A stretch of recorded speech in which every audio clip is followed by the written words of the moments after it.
Assalamualaikum warahmatullahi wabarakatuh. Perkenalkan, nama saya Nabila Zahra Harmon dari kelas 12 IPS 2. Di sini saya akan mempresentasikan tentang organisasi-organisasi regional dan global. Di sini saya akan menjelaskan pertama ada organisasi regional. Organisasi regional dibagi menjadi dua, yaitu organisasi politik dan militer dan juga organisasi ekonomi. Pada organisasi politik dan militer terbagi menjadi beberapa bagian, yaitu pertama ada NATO, North Atlantic Treaty Organization. Pendirinya ada Amerika, Inggris, Perancis, Belgia, Denmark, Kanada, Islandia, Italia, Belanda, Norway, Luxembourg, Portugal, dan Turki. Dan NATO ini berdiri pada tanggal 4 April 1949. Anggotanya itu ada 29 negara anggota.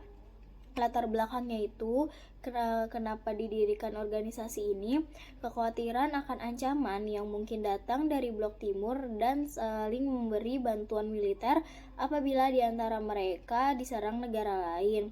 Tujuannya itu menjamin kebebasan dan keamanan negara-negara anggota melalui cara politik dan juga cara militer.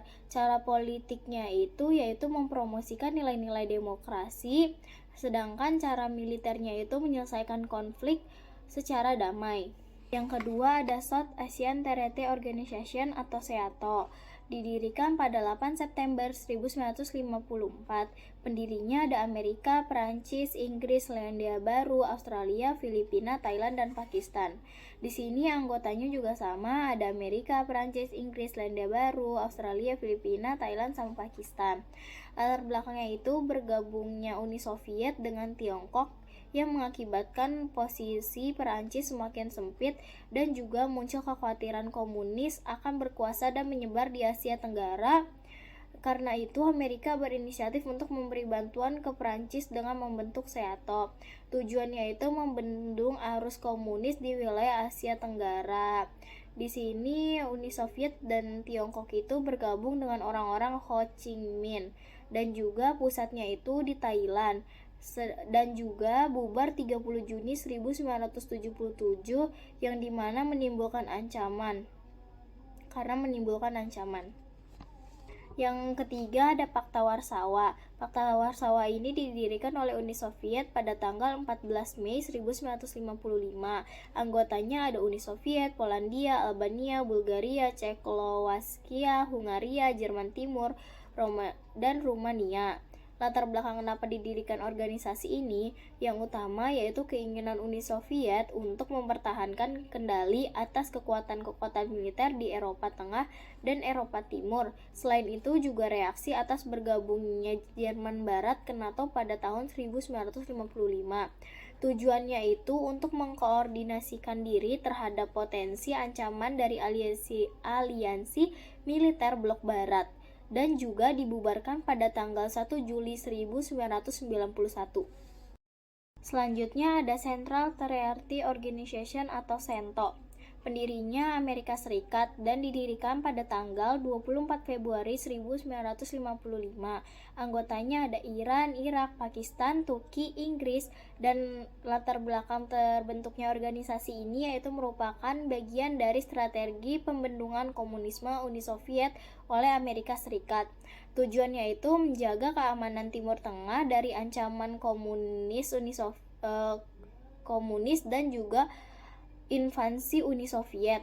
Dan juga terakhir bubar pada tahun 1979 karena gagal mencegah invasi Turki ke Siprus 1974. Yang terakhir ada Australia, New Zealand, United States of America atau ANZUS. Pendirinya ada Amerika, Australia, Selandia Baru dan didirikan pada tanggal 1 September 1951. Latar belakangnya itu pengaruh komunis semakin kuat di Asia Pasifik. Tujuannya yaitu membuat mengkoordinasikan pertahanan bersama sebagai langkah awal memadukan keamanan regional, membendung pengaruh komunisme dan meningkatkan kerjasama militer serta mencegah terjadinya agresi antar negara. Yang selanjutnya ada organisasi ekonomi. Organisasi ekonomi ini terbentuk menjadi beberapa bagian seperti yang ada di PPT. Yang pertama yaitu ada South Asian Association for Regional Cooperation atau SARC. Pendirinya itu ada Bangladesh, Bhutan, India, Maladewa, Nepal, Pakistan, dan Sri Lanka. Ini didirikan pada tanggal 8 Desember 1985. Anggotanya itu ada 7 orang pendiri ditambah Afghanistan. Latar belakangnya itu meningkatkan kualitas dan kesejahteraan hidup masyarakat di Asia Selatan. Tujuannya itu untuk mempercepat pertumbuhan ekonomi, kemajuan sosial, dan juga memberi kesempatan kepada semua individu untuk mewujudkan potensi mereka, memperkuat kerjasama dengan negara berkembang atau antar negara Asia Selatan dan juga organisasi internasional. Di sini juga ada piagam SARC ditandatangan di Bangladesh dan juga markasnya di Kathmandu, Nepal. Selanjutnya ada ASEAN Pacific Economic Cooperation atau APEC. Itu didirikan pada bulan November 1989. Pendirinya ada Indonesia, Singapura, Malaysia, Thailand, Filipina, Jepang, Korea, sama Australia.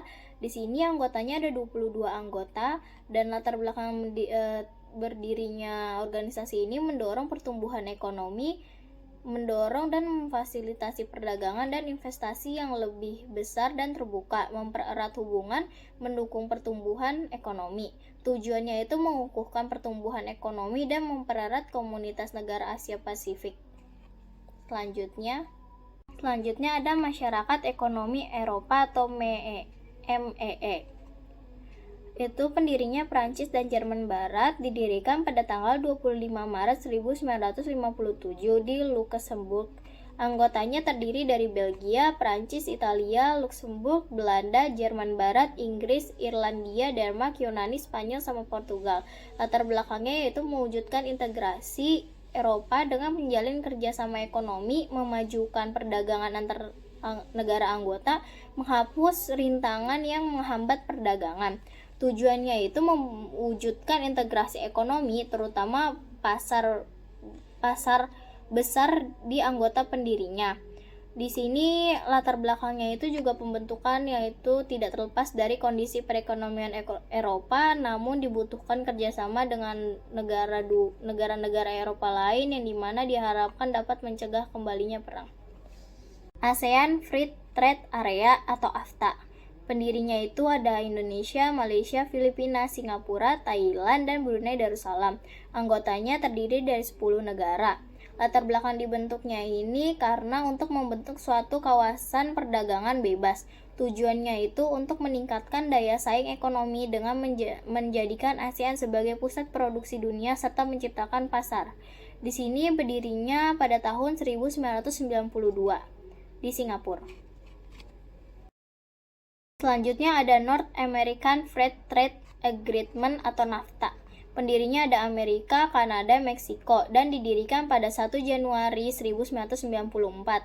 Anggotanya yaitu juga sama Amerika, Kanada, dan Meksiko. Latar belakangnya yaitu untuk mewujudkan kawasan perdagangan bebas di kawasan Amerika Utara. Tujuannya untuk meningkatkan pertumbuhan ekonomi, menciptakan iklim usaha untuk mendorong persaingan yang adil dan meningkatkan peluang investasi serta memberikan perlindungan terhadap hak milik intelektual. Di sini juga pada organisasi NAFTA terjadinya perjanjian bilateral antara Amerika Serikat dan juga Kanada. Yang terakhir ada Central America Free Trade Agreement Domination Republic atau CAFTA-DR. Itu pendirinya ada Amerika dan negara Amerika Tengah seperti Costa Rica, El Salvador, dan Guatemala. Di sini anggotanya juga sama yaitu dari Amerika dan Amerika Tengah.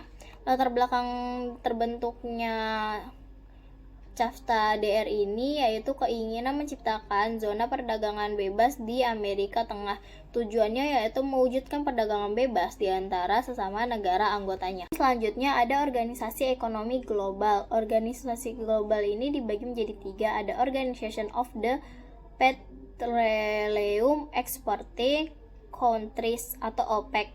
Pendirinya yaitu Iran, Irak, Wali Arab Saudi, dan Venezuela. Didirikan pada tanggal 14 September 1960. Yang dimana anggotanya ada 13 negara. Latar belakangnya itu dipicu oleh ketidakstabilan harga minyak internasional.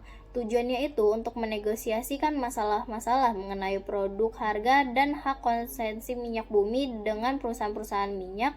Selain itu juga menyatukan kebijaksanaan perminyakan antara negara anggota serta memenuhi kebutuhan dunia akan minyak bumi. Di sini Indonesia keluar dari OPEC itu pada 2008 karena menjadi negara importir minyak sejak 2003. Selanjutnya ada General Agreement of Tariff and Trade (GATT). Pendirinya yaitu Amerika dan Inggris sebagai penggagasnya dan Harry Dacler sebagai tokoh yang terlibat. Ini didirikan pada 30 Oktober 1947 di Jenewa, Swiss. Anggotanya terdiri dari 23 negara, yang dimana latar belakang terbentuknya organisasi ini sebagai respon terhadap tidak adanya pihak pengatur tarif dan perdagangan sehingga terjadi pelanggaran dan diskriminasi dalam perdagangan internasional dan juga menerapkan prinsip-prinsip umum liberalisasi perdagangan berdasarkan traktat multilateral. Tujuannya itu untuk menciptakan iklim perdagangan internasional yang aman dan jelas bagi masyarakat bisnis serta menciptakan liberalisasi perdagangan yang berkelanjutan. Ya, yang terakhir ada World Trade Organization atau WTO. Pendirinya yaitu lanjutan dari GATT, yaitu berdiri pada 1 Januari 1995. Yang anggotanya ada 160 negara anggota dengan 24 pengamat dan bermarkas di Jenewa, Swiss. Latar belakang terbentuknya organisasi ini untuk mendorong perdagangan bebas dengan mengurangi dan menghilangkan hambatan-hambatan perdagangan, menyediakan forum perundingan perdagangan internasional dan juga menyelesaikan sengketa dagang. Tujuannya itu untuk menciptakan perdagangan internasional yang stabil, meningkatkan volume perdagangan dunia dan mengembangkan sistem perdagangan multilateral dan juga meningkatkan pemanfaatan sumber-sumber kekayaan dunia serta meningkatkan produk dan transaksi jual beli barang. Yang terakhir ada pengaruh organisasi regional dan global terhadap bangsa Indonesia. Di sini ada latar belakang dan struktur organisasi yang dimana dibagi menjadi dua, peluang positif integrasi ekonomi regional dan global bagi Indonesia dan juga tantangan integrasi ekonomi regional dan global bagi Indonesia. Peluang positif integrasi ekonomi regional dan global bagi Indonesia di sini ada beberapa poin. Yang pertama, mendorong dan mempercepat pertumbuhan ekonomi, meningkatkan pendapatan negara, memperluas lapangan kerja, meningkatkan kualitas produk, mendorong kreativitas dan juga akses terhadap modal asing lebih terbuka. Untuk yang kedua, tantangan integrasi ekonomi regional dan global bagi Indonesia dibagi lagi menjadi dua, yaitu tantangan AFTA APEC WTO dan juga tantangan MEE KAFTA DR dan juga NAFTA. Yang pertama ada tantangan AFTA APEC WTO, itu dibagi menjadi beberapa poin.